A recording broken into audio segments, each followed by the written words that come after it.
All right. Hello, Cecily. We're recording for you. Here, can you put this up here, Jude, and then make it behave itself in some way? So that it more or less gets the board and me. You guys, of course, are not at all required to be in the picture. And by that, I mean you should both be in the picture, but both of you refuse, which is not fair, especially Ambrose, who is totally hiding over there and does not want to be in the picture. Okay. Yes, and you're just going to, like, leave me on my own, of course, Jude, abandon me. Good haircut, by the way. All right. Just as a review, for literature homework, you're going to reread the Apology, and I want you to ask yourself the question, is Socrates guilty? First of all, do you think he is guilty? Second of all, is he actually found guilty? And thirdly, what is his defense? What is the various? He offers a sort of multi-pronged defense for the reason why he thinks he is not guilty of the crime. So what is his defense? Make note of those things when you read your Apology. History, that's literature homework. We're not in literature right now, this is history. History homework, read Republic Book 1. Their Book 1 of the Republic is in your Great Dialogues of Plato edition. I think it's the Signet Press edition, which you guys all have.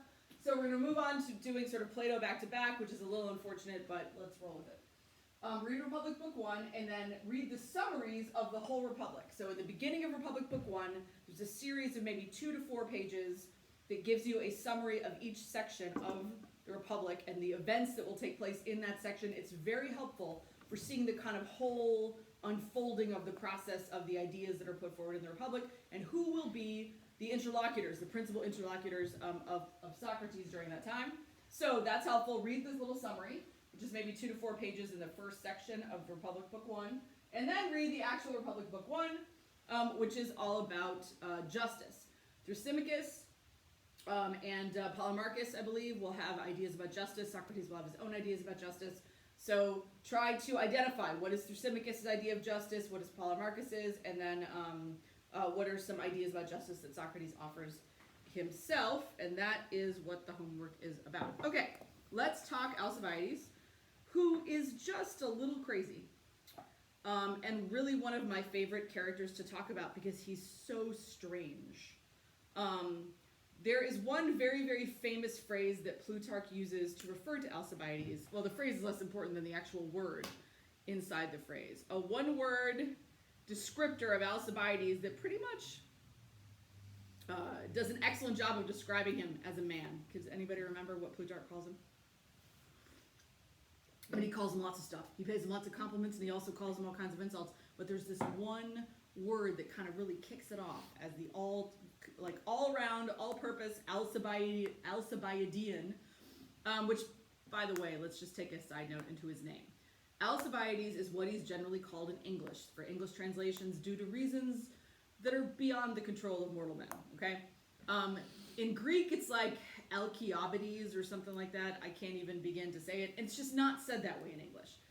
Now, this does not... So first of all, you're pronouncing Ancient Greek, and we're never quite totally sure how to pronounce Ancient Greek. But also, there's a tradition of pronouncing it as Alcibiades in English. We are, in fact, speaking in English. The class is in English, so I don't mind doing it this way. But if you go, like, on the internet or whatever, and you look at Alcibiades, you'll find it said different ways. Alcibiades is one sort of way. There's a couple other ways in which it's pronounced. I'm just going to go with Alcibiades because I'm not trying to be smarter than, like, every other kind of traditional English commentator. But it's true that is a very English way of pronouncing the Greek, and in that way, it's kind of goofy. Because, of course, you don't want to pronounce Greek in English way. But on the other hand, think of our Hercules. We call, what is Hercules' actual name? What's closer? Heracles. Heracles, absolutely. What about Achilles? Achilles is a lot closer. Yeah, exactly. We have traditional ways of pronouncing things in English, and we tend to roll with those. And I think that's okay. Right. I'm happy that you guys know other interpretations, but I'm not worried about calling Alcibiades, that this will not be able to be recognized by you in the future as, like, the name of this particular guy. Okay, so this guy with the name that's pronounced many ways, what is the word that Plutarch uses to describe? Maybe lion? Okay, he does call him a lion. There's this sort of famous, very good, Ambrose. There's this famous moment that happens, sorry, as I chase markers around the room. There's this famous moment that happens based on one of his victories. I don't remember whether it was a sporting victory or whether it was actually a military victory. When the people are sort of commenting on, like, a famous kind of sculptor makes a sculpture of him, or maybe it's a painting. I don't remember. Sculpture or painting. Why don't you check in your text and see if you can find the place? Oh. And they make it of him, and it's like he's a lion, and he's like sitting in the lap of someone or other. Anyway, it's super funny. And the people are like, this is not really how this is supposed to work. Because who has pictures of them painted as like, as lions or depicted as Hercules, or like, who has sculptures of them personally done anyway? Nobody has sculptures of themselves done. It's sculptures done of like your wife and your kids and various gods and goddesses. Nobody's like, I think I need my own little, just paint me. So when people do that, what did the Athenian people think about it? What's the type of person that has that done? Like, who gets pictures painted of themselves and put up in public places? Kings, and more frequently than kings, like, would you go a step further than just king? like, emperor? Emperor is so well educated. The only step further than king you know is emperor. No. Tyrants. What? Tyrants, absolutely. All right. So, like, a tyranny. All right, a tyrant is like, shows this this inclination towards kind of dubious artistic quality. So think of like portraits of Hitler, like, hung up around Nazi Germany. Think of portraits of Vladimir Putin currently in Russia. I mean, there are like 16-foot portraits of him hanging from things. Think about when we first went into Baghdad, the portraits of Saddam Hussein that were everywhere, painted on buildings, and like, I mean, this sort of self-aggrandizing art is what a tyrant does, all right? I mean, it's one of the things. Obviously, tyrants do other things. But if you're going to be a tyrant, I-Z-I-N-G, trust me that says self-aggrandizing. I didn't have room to put it in there. Self-aggrandizing art is a characteristic of a tyrant. In fact, it's one of the sort of more typical characteristics of a tyrant.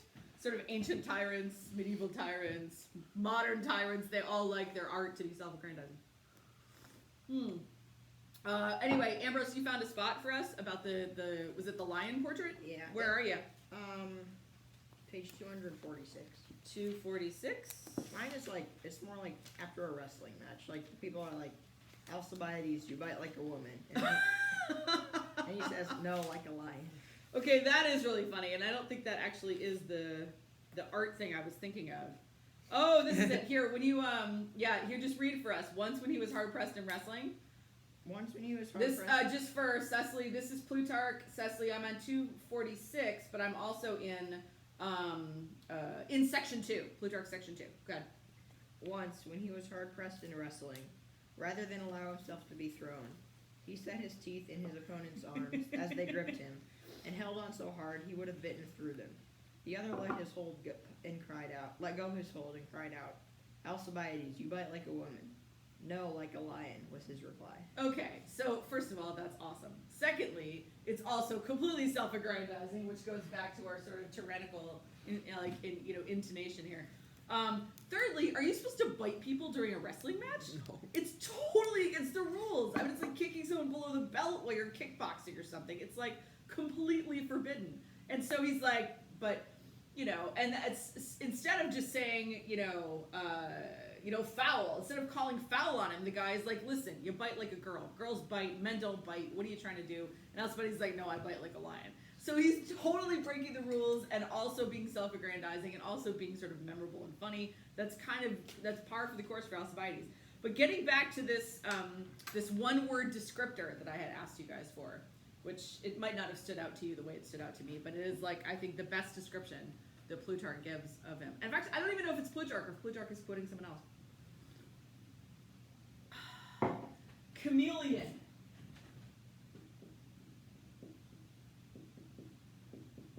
Why might Alcibiades be a lot like a chameleon? So here we are, characteristics of Alcibiades. Number 1, somewhat tyrannical. Number 2, a chameleon. Why is he like a chameleon? What does a chameleon do, dude? Blended. Or he like not just blend in. Changes to like fit his surroundings. Yeah, he does. So he changes his colors and his attitudes and his ideas to fit his surroundings. All right. So I'm not saying that he changes completely and that he doesn't retain his own kind of internal character, but he's able to change really remarkably. And this is why chameleon is like a sort of indicator. So he can change or adapt, if you want to put it in a more sort of, sort of vaguely evolutionary context. He can change or adapt to fit his circumstances. Now, changing or adapting to fit the circumstances is like is an amazing political gift. It's one of the things that like a great politician can do. Now, a truly great politician can adapt enough and alter their sort of style a little bit like enough to change with the circumstances and still maintain their own ideas and their own will and still cause the people to sort of follow them in their own way. Churchill had a political career in Britain of over like, God, it must have been like a 50-year-long political career, like craziness, all right? And he was in power, he was out of power, he was up, he was down, he was the hero of World War II, and then after World War II, they were like, okay, he's not any good with money, and they tossed him out, and they brought him back in when the other guys were terrible. Like, it's just, that's wildly oversimplifying things, but still. He had a way of adapting his own kind of internal message. He was always Churchill. You could never mistake Churchill for being anyone other than Churchill, okay?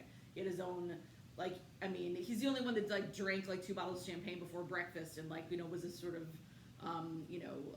painted flowers in his spare time in order to, relax his mind a little bit and, read absolutely everything of, the great works of Western civilization that he could get his hands on. He's a very distinctive character. But he would always be able to answer the concerns of the people as new concerns arose. And that's how a politician can be incredibly successful and have a long lifetime worth of successes. To say, there's another concern of the people that came up. How can I address this? How can I change it? How can I try to fix it?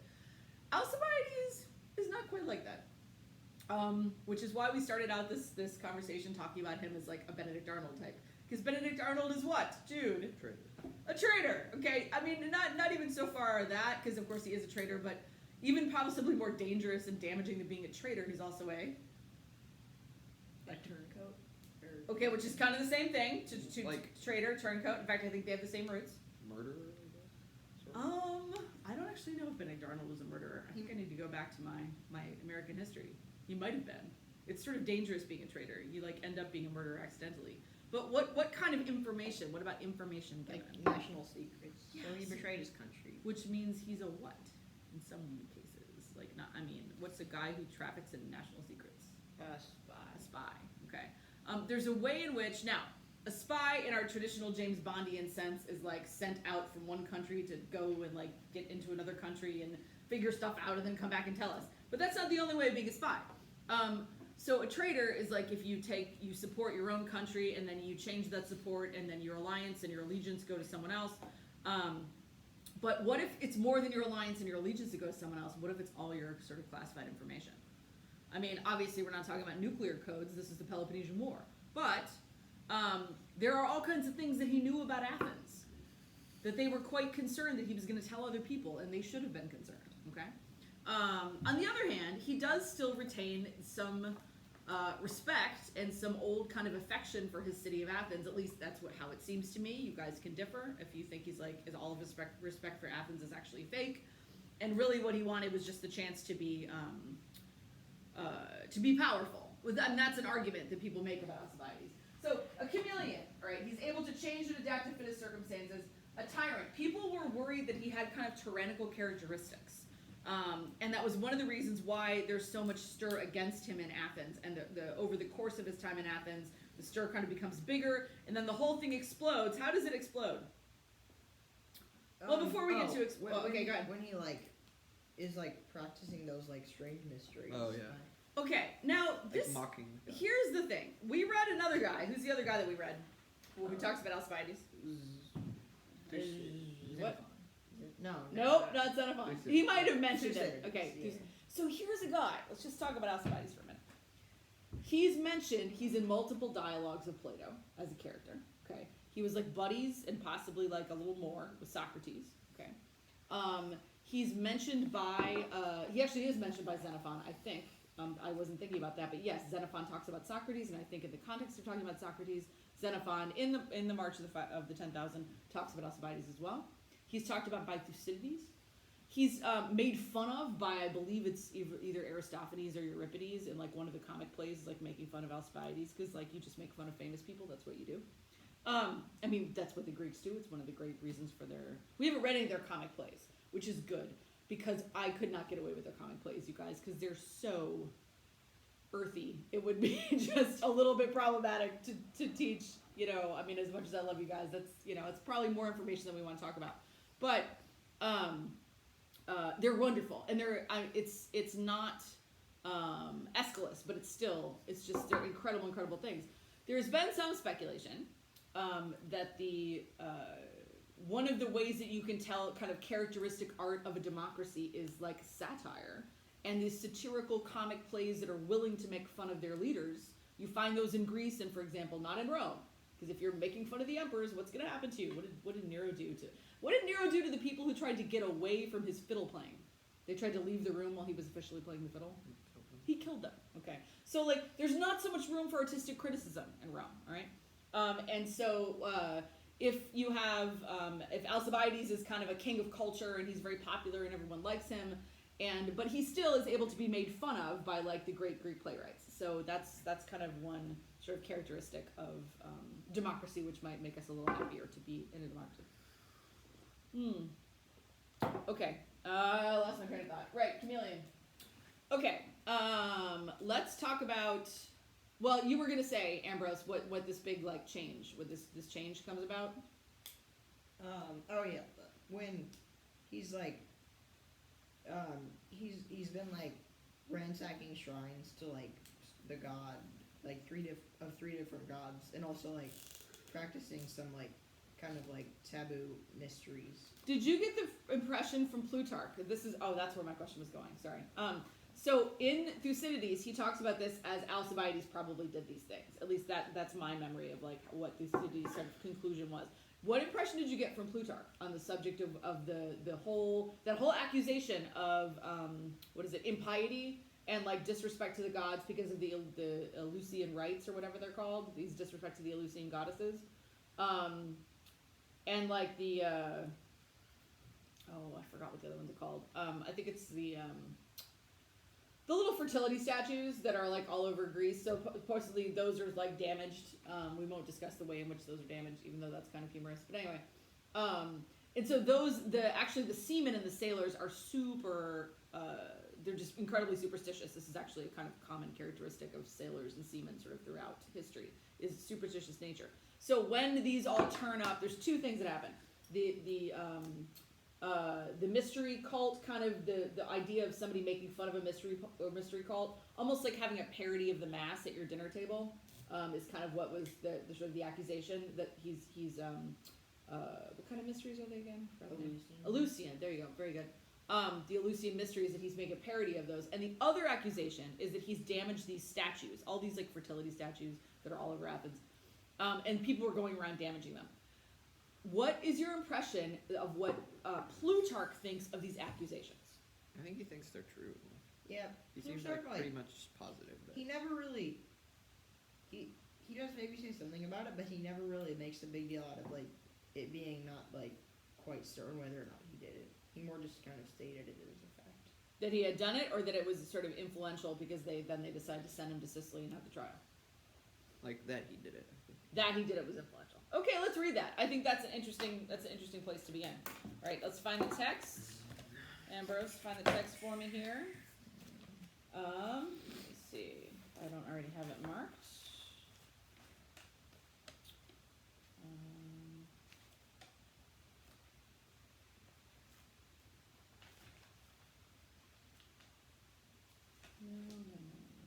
From Sparta. Oh, here it is. Here it is. Where are you? Page. Oh. 259-ish, or? Or like 258. yeah, about. Okay. No. No. Before that. Because this is when it's the whole idea of him living a life which is. Oh, I found the part prodigal. with the picture painted. Oh, where's the picture painted part? That's 259. 259. Like halfway down the picture. Oh, the allegorical picture which showed Nemea right? Nemea is the Nemean lion, but it's also, as I think the footnote tells you, her personification of the district of the Peloponnese, which is, it is the athletic contest. So whoever suggested that was right about that. Famous athletic festival at which Alcibiades have been victorious. Go ahead and read that for us, Jude. When Aristophane painted an allegorical picture. When Aristophane painted an allegorical picture which showed Nemea embracing Alcibiades. That's on page. We're on page 259, Cecily. People were delighted and came in crowds to look at it. But the older generation were offended at this, too. They thought it a sight fit only for a tyrant's court and an insult to the laws of Athens. And Orchestratus Nice job. was evidently speaking very much to the point when he said that Greece could not find room for more than one Alcibiades.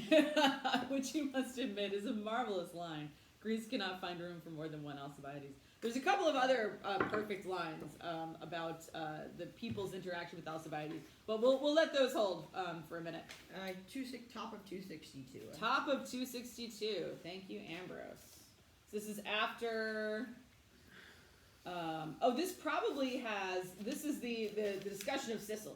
Okay. In fact, let's go through this part in some detail because we need to understand the importance of the Sicilian. Oh, there's the trial right there. Okay. The importance of the Sicily issue. All right. Now, you guys already know something about this because Thucydides has already discussed this in his Peloponnesian Wars about Alcibiades and going to Sicily and how whether or not going to Sicily and trying to attack it was like a good idea. All right. So, positive elements about going to Sicily. Go. It's like a good, strategic point to take hold of. Also, I think they were helping some of their allies there. Right. They're helping one particular allies at Syracuse. Yeah. I believe possibly that they're helping the Syracusans. And so then if you can help an ally, and you can, by helping your ally, you can take an additional strategic point, then this is very valuable. So there's that. Negatives to going to Sicily. I think the main argument that the person who doesn't want to go there gives is that it's spreading their forces too thin. It's really spreading their forces thin a lot. Who's the one who's principally against the Sicilian campaign and yet is elected general? Nicias. Okay. Nicias is the guy that Alcibiades is always against. So we got tyrant, we got chameleon. Here is sort of rival, right?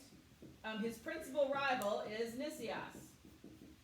And Nicias bothers him so much. It's really one of those kind of traditional rivalries. When Nicias is honored, he gets jealous. Okay. When Nicias is victorious in victory, he gets angry. So he really wants to. He feels that Nicias's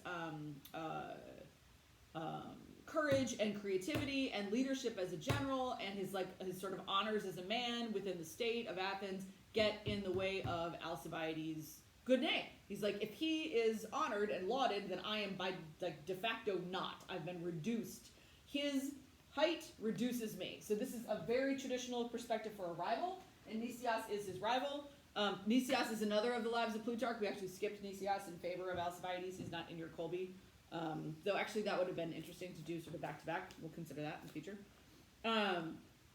Okay, so let's talk about Sicily.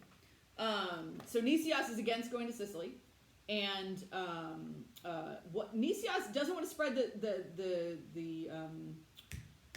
all the resources, military resources, too thin. But also Sicily, if Alcibiades has greater ideas than Sicily, which some say that he did.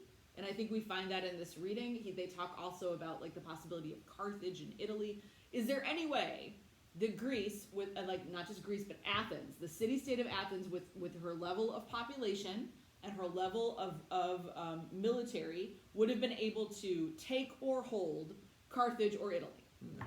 Absolutely not. Not within the remotest permutation of a dream would that have happened. Okay, but there does seem to be some indication. At least Plutarch indicates that. Alcibiades has these kind of, these sort of wild goals. And this is what leads Plutarch to be sort of suspicious of his situation. Okay. Jude, why don't you read for us? Even in Pericles' lifetime, the Athenians had already cast longing eyes upon Sicily, 260. And after his death, they went further and tried to lay their hands on it. From time to time, they sent aid or auxiliary forces on a small scale, on the pretext of rescuing their allies there from being oppressed by the Syracusans, and they regarded these operations as the stepping stones to a major expedition. But it was Alcibiades who finally fanned their desires into flame, and persuaded them to abandon these piecemeal attempts, sail out to Sicily, and try to subdue the island completely by means of an invasion on the grand scale. Okay, notice Plutarch's language here. Is Alcibiades who finally fanned their desires into flame. Which means, Plutarch is saying, if you fan a desire into flame, you don't originate that desire. The desire was there. The desire was like coals and embers and little sparks and things. And you fanned it up to make it bigger. So Plutarch clearly thinks the people had a previous want to have Sicily as part of the Athenian Empire, which is, remember, is a small potatoes thing right now. It's not that big. So for all the reasons, because of the strategic point, because of because of the produce of Sicily, because of the defensibility of the coast, that kind of stuff. Okay, so the very language of fanning the flame indicates what Plutarch thinks of Alcibiades' idea. Would Plutarch say he fanned the flame if in the context of talking about going to war against Persia? No. Why not? Because no one wanted to go to war. So no, not until Persia attacks, right? I mean, that's the point at which sort of things change. If you say even just the language "fan the flame," it generally means that Plutarch is giving you an idea, a judgment. He's saying, I, as Plutarch, as the writer of this history, don't really think the Sicilian expedition was a good idea, and therefore, when he talks about someone encouraging other people to want to go and to do this, he'll use a phrase like "fan the flame," which is not exactly. It's not unambiguous language. It's kind of implying that this is a negative thing. It's a fire out of control that isn't reasonable or rational, okay? As opposed to a good idea based on strong strategic principles and a positive element of Athenian warfare. Okay, go ahead.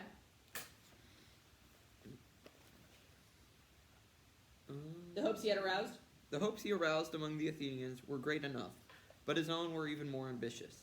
For while others regarded Sicily as the final objective of the expedition, to him it was no more than a springboard for further conquest. Okay, so this is Plutarch's clear understanding of Alcibiades. Alcibiades wants to springboard from Sicily to further conquest. So he obviously has really kind of grandiose ideas as a general. All right, here we go. Number 4, as a general.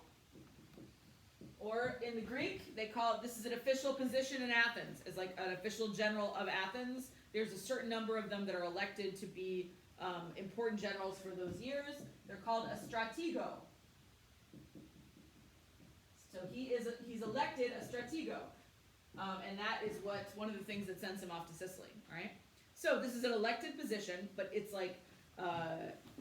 in accord with his generalship and in response to the excellence of his leadership of the army, and then they want to place an entire action at his disposal. So you find a guy who's really good at leading military battles or whatever, and then you say, okay, we're placing a specific action at your disposal. You're not just a random Athenian general. You're the stratego for the Sicilian campaign, okay? So that is, in fact, what happens. He gets named stratego. And he gets named, I think he gets reappointed as stratego, oh my gosh, it's so much. Every year for a really long time, eventually. Maybe that's after the Sicilian campaign business. Okay, so what he's thinking, at least Plutarch thinks that Alcibiades is thinking, in a much more grandiose fashion. What does he want to do? Here, read for me. Ambrose. So while Nicias was trying to dissuade the people from attempting to capture Syracuse because the task was too difficult for them, Alcibiades was dreaming of Carthage and Libya, and after that of investing Italy and the Peloponnese.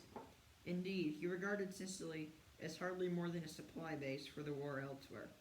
He succeeded at once in capturing the imagination of the young men with these prospects, while their seniors, too, could be heard enlarging on the wonders of the expedition.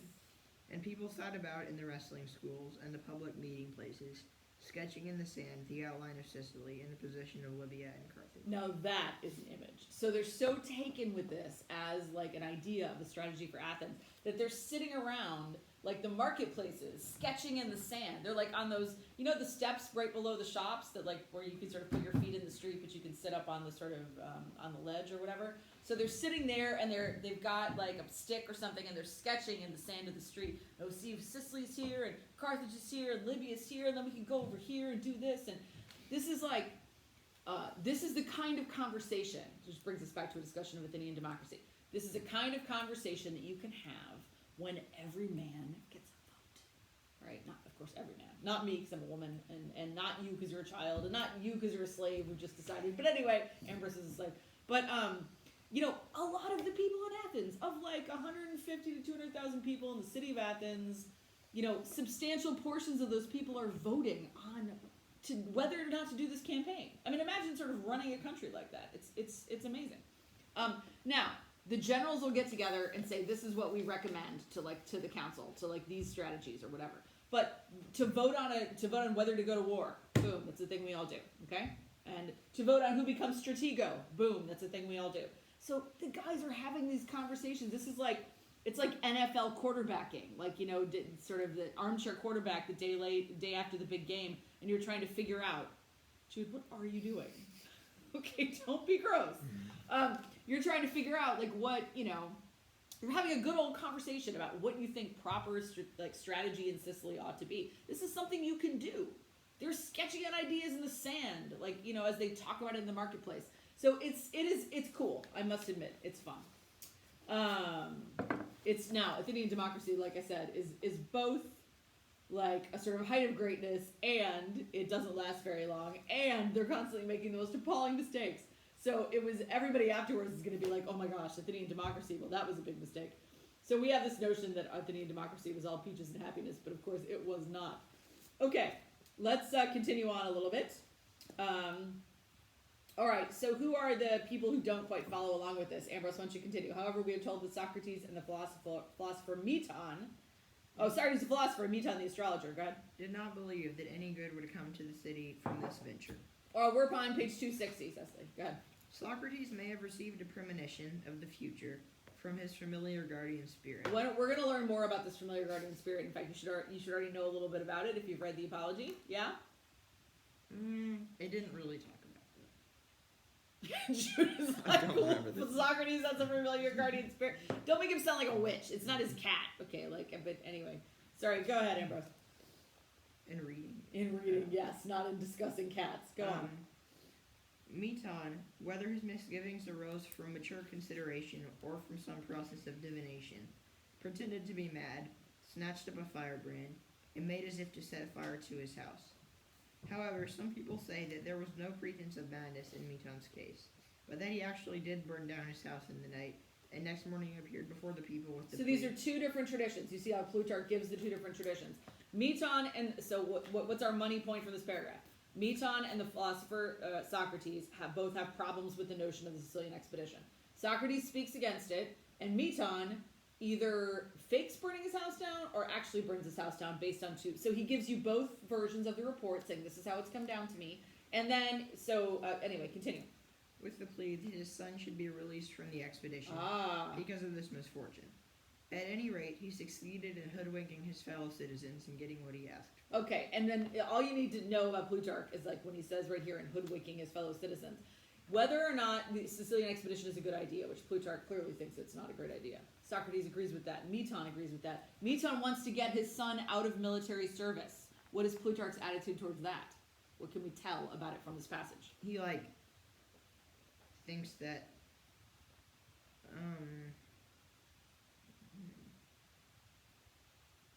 Jude, on the top of 261, read that again. At any rate, he succeeded in hoodwinking his fellow citizens and getting what he asked for. So basically, Plutarch thinks, cleverly tricked, sort of. Right, Hoodwinked. so Meton cleverly tricks his fellow citizens, and what does this tell us about Plutarch's, attitude towards Meton? He thinks he was, smart in doing He thinks, the smart people wanted to, get out of the Sicilian expedition, pretty much. But does he think that that is honorable? No. No, otherwise he wouldn't have used a word like hoodwinked, okay? So he hoodwinked his fellow citizens in getting, and succeeded in getting what he asked for. So, Meton is probably right, and Socrates is probably right. On the other hand, it's one thing to speak against an expedition before they go, like Socrates is doing, and another thing to pull your son out of military service. So Plutarch actually agrees with both of these guys that they should not be going to Sicily. But one person's actions he approves of, Socrates' actions, and one person's actions he does not. And you can tell it by his language. What I want you to do when you're reading this is just listen for the judgments that Plutarch gives in the language. He's telling you what happened, but he's also giving you kind of his opinion about what happened, okay? And giving an impression of like what kind of...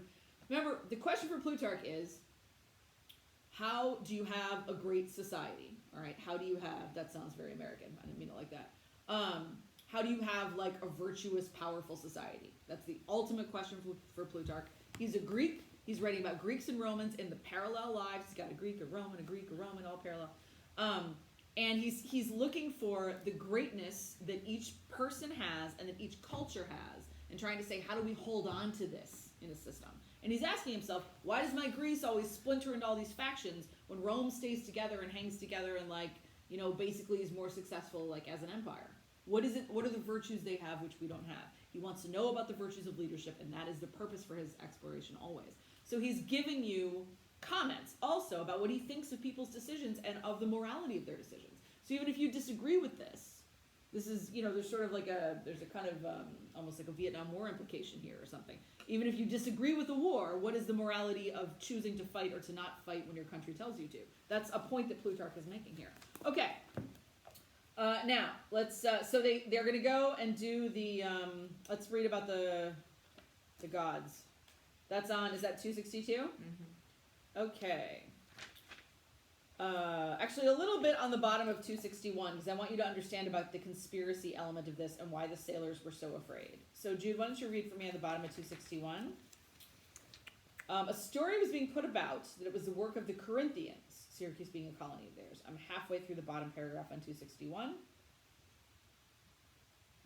Unlucky omens is what we're talking about. This is why I'm having Jude read, because Jude is our king of omens. Syracuse, being a colony of theirs, who were hoping that the Athenians might be influenced by these portents to delay the expedition, or even call it off. But the people paid little attention to this report, or to those who the usual effects of strong wine on disorderly young men, those who refused to see anything ominous in the affair at all, but put it down to the usual effects of strong wine on disorderly young men, who start with a mere escapade and are easily led on to commit an outrage. So think about that. We start with an escapade and then it becomes an outrage. All right.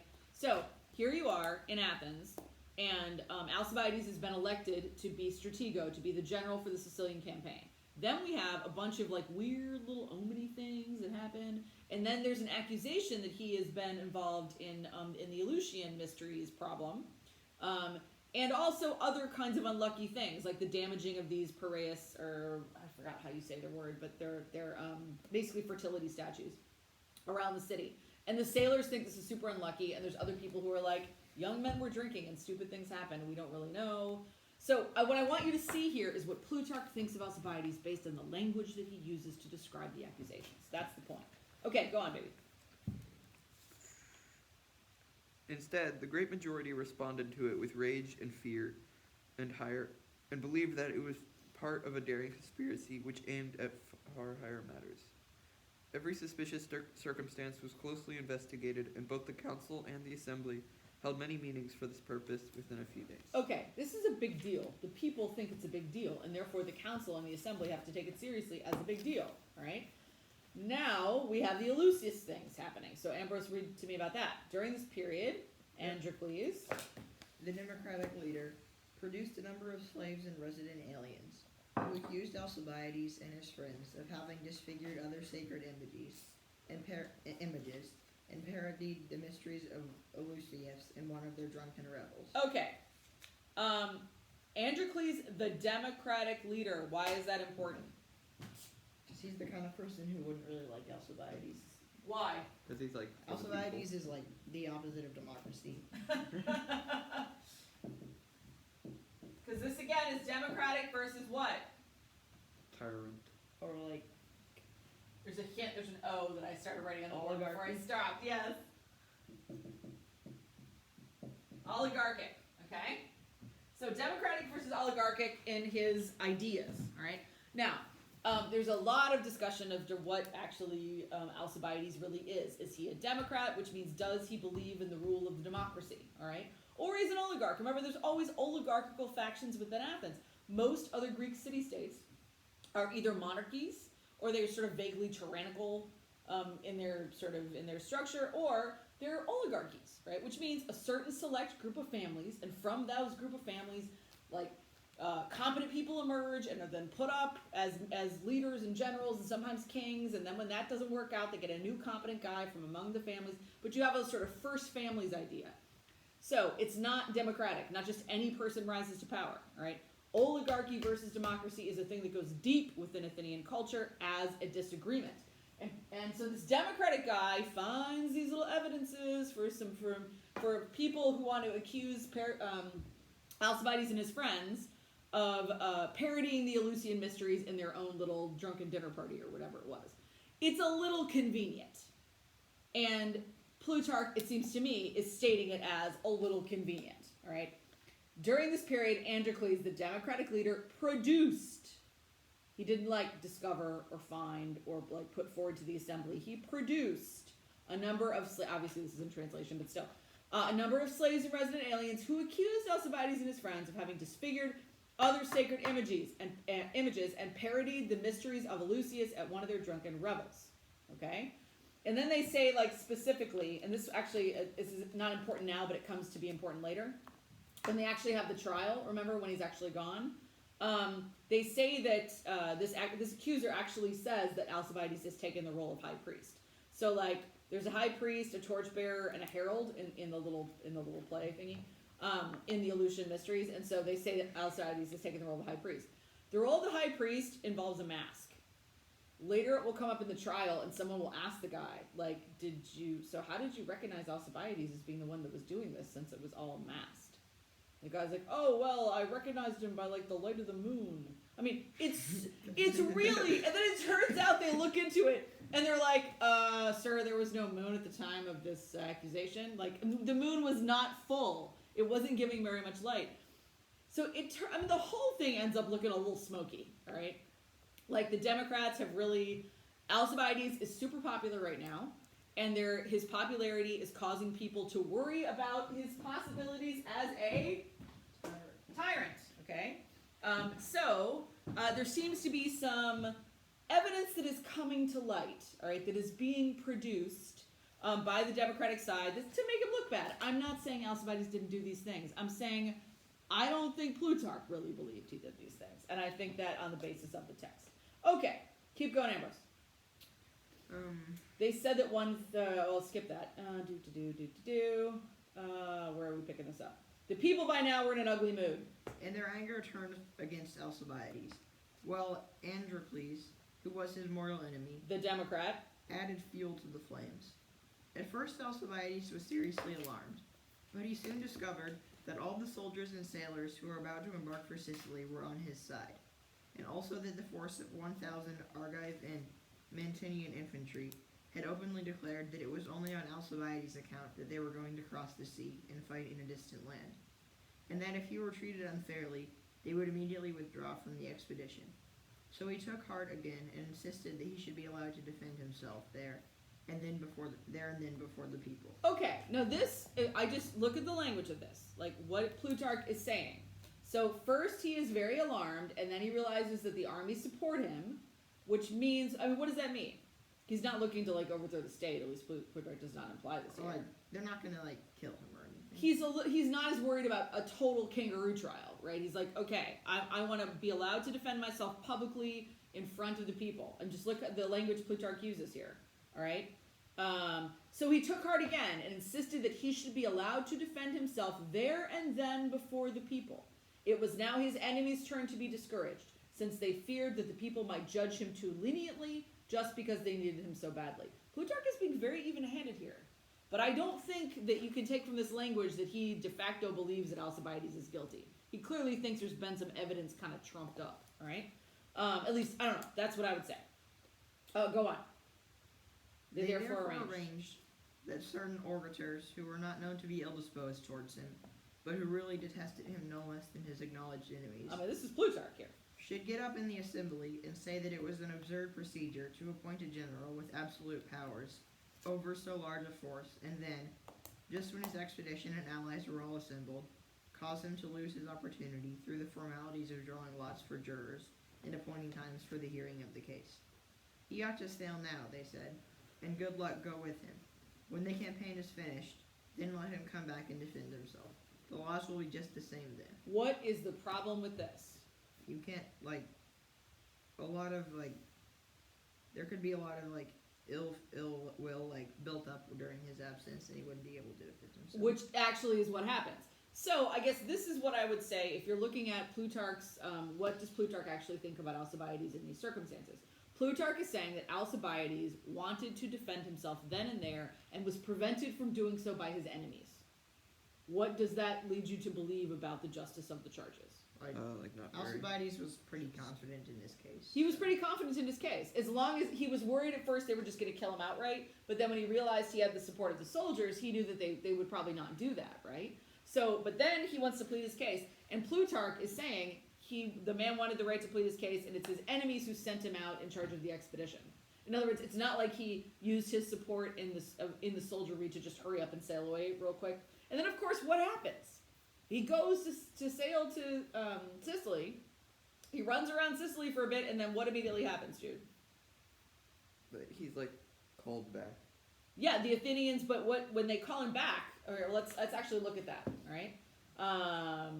When they call him back, under what circumstances do they call him back? I mean, have they already made up their minds? I think so.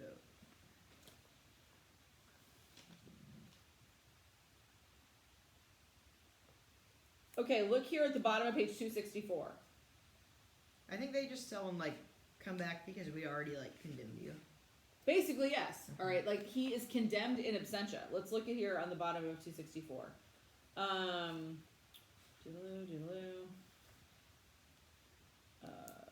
Okay. Oh, yeah, the whole thing turns out to be a treachery. Here it is on 264 in the middle of paragraph 21. Read for me, Jude. Now it happened that Andocides became particularly friendly with one of his fellow prisoners, Who was awaiting trial on the same charge. A man named Timaeus, less well known than himself, but extremely intelligent and courageous. He now prevailed on Andocides to inform against himself and a few others. If he confessed, Timaeus reminded him, he would make sure of his pardon according to the terms of the people's decree. On the other hand, nobody could foresee how the trial would turn out, and there were special reasons for men in prominent positions, such as himself, to fear the outcome. Surely it would be better to save one's life by fabricating a confession of a crime than to die an infamous death through being falsely accused of the same offense. Okay, so someone has been convinced to confess falsely, and Plutarch is passing this information on to us. Okay, go on, Jude. Besides from the point of view of the public interest, it might well be better to sacrifice a few people of doubtful character, if in this way one could rescue a large number of good men from the people's fury. By these arguments of Timaeus's, Andocides was eventually induced to testify against himself and others. He was granted a pardon according to the decree, but all the people he named, except for those who had fled the country, were put to death. Okay, he named all these people. He confessed falsely. The people he names are put to death. Even some, it says, I believe, of his own household. Andocides included a number of his own servants to make his testimony sound more convincing. He sacrificed their lives for his false testimony. I mean, this is a fairly shocking sort of situation. Even then, Plutarch says, the people's wrath was not appeased. Go ahead, Ambrose. They turned away from the mutilators of the Hermae, but as if they now had all the more scope to vent their feelings. The Hermae are the little statues, and it's Hermae because it's AE is the plural, even though it's Hermes, the Greek messenger god. Hermes is also the patron of what kind of person? Like a robber. Actually, yes, he is the patron of robbers. But more than that, remember he's got those little wing sandal things going on? Messengers. Yes, messengers, yes, robbers. But there's another one. Like travelers. Travelers. Okay, look at you go, dude. Okay, yes, travelers. Hermes is the patron of travelers. Because he's the patron of travelers, sailors take him as their particular god. And because that's one of the reasons why the sailors were so disturbed by and all the people were so upset because of the Sicilian expedition. Like, for all the statues of Hermes to be damaged, the Hermae to be damaged, then that was like an ill omen for those who were about to go on a big expedition, like sailing. All right. So that was what that's how the omen thing is connected to sort of their daily lives is through that. Go ahead, Empress. I'm sorry. Their fury descended in a torrent upon Alcibiades, and finally the state galley, the Salamina, was dispatched to fetch him home. Okay, so the people are super angry, and they send the state galley ship, the official Athenian state barge of the state, to go and get him from Sicily. Go ahead. They deliberately instructed its officers not to use violence or to lay hands on his person, but to convey in moderate language the order that he must accompany them home to stand his trial and clear himself before the people. They were afraid that the summons might provoke an outburst of indignation or even a mutiny in the army, while it was in enemy territory. And indeed, Alcibiades might very easily have brought this about if he had wished. Okay, here's another element of Plutarch, which seems to be like a positive point for Alcibiades. He's saying when the state galley came, Alcibiades probably could have mutinied against it, like with his army, if he wished to, but he did not. Okay, and the army were upset that they're like the general that they found most useful and most kind of forward in movement, right? Because Nicias didn't want to be there in the first place, and he really didn't want to win. And what the other guy that's appointed general along with Nicias and Alcibiades, remember, Alcibiades is the pro-go Sicily guy, and they appoint him as stratego. They also appoint Nicias, who doesn't want to go to Sicily at all, but they're like, Alcibiades is a little too much of a go-getter. Let's put in Nicias. Maybe he'll calm the situation down. And then they also put in an older guy, whose name actually escapes me, to sort of calm things down too. But the people the soldiers are upset. Go ahead. The men were discouraged by his departure and foresaw that under Nicias' command, the campaign would drag on endlessly with long periods of delay and inactivity. Now that Alcibiades, who provided the spur to action... The spur to action is kind of like, that's their way of talking about him. Have been taken away. Very good. Okay. Oh, it's Lamachus. That's the other guy. Lamachus, it is true, was a commander of warlike spirit and great personal courage, but he lacked authority and prestige and was poor. Also older, I believe, than both of them. Okay. So what happens? Alcibiades, he decides he's going to go with them, but not really, right? What does he do? Because he's already been condemned to death in absentia by Athens. What does he do? He goes to Sparta. He goes to Sparta. Okay. So he does his Benedict Arnold and he goes to Sparta. Give me two things that he does while he's in Sparta. He tells them Athens is seeming pretty weak, so it's a good idea to strike them. Okay, he does do that. He encourages them and he gives them some information about Athens, the way Athens' tribes are, kind of political information about the relationships between the tribes and the democrats versus the oligarchs. Because of course, in Sparta, what are they? Democrats. No, they're oligarchic with a king, yeah. right? It's an oligarchic Sparta. monarchy. Okay, in Sparta. Place it Also, how does he behave when he's in Sparta? pretty commanding. Yeah, that's true. But they even talk about what he eats and how he dresses and stuff. What does he do? Very rich. Nope. Oh no. Not at all. That's the reverse of that, Athens. actually. In Athens, he's with the purple cloak dragging through the. One historian had commented that. Anyway, okay, never mind. That's not in the best of taste. I will eliminate that one. Okay. Anyway, so he dresses with the purple cloak and he's very flamboyant and he has lots of affairs with everyone. In the sort of somewhat traditional Athenian way, that includes both men and women. His wife wants to leave him because he just won't stop sleeping with other people, and so she goes to the divorce court. And he physically removes her from the divorce court, which apparently is why women had to show up at the divorce court in person, because then you would have the chance to confront them and physically remove. He physically removes her back to the house, and then that was kind of the end of the divorce. He's like that, right? But when he goes to Sparta, how do the Spartans live? The Spartan warriors, how do they operate? You've all seen 300. What kind of lives do they live? Sparsely but efficiently. Yes. Okay. So they eat this famous black Spartan porridge, which is super gross. He eats that, and they take the cold baths and they sleep on the hard boards. And he does all this stuff. Plutarch says that he embarrasses the Spartan generals by the sort of the Spartan nature of his own behavior, because he is a dude. Chameleon. I mean, he changes to certain circumstances, right? I mean, that's what's going on.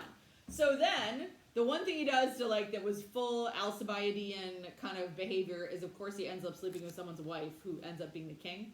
So he sleeps with the queen, and she has an illegitimate child by him, and the king is, shall we say, not best pleased about this. So the king is off with an army for like 6 months, and that's when the whole thing happens. So the king is super pissed, and Alcibiades has to go, is to get out. And then where does he go? Athens.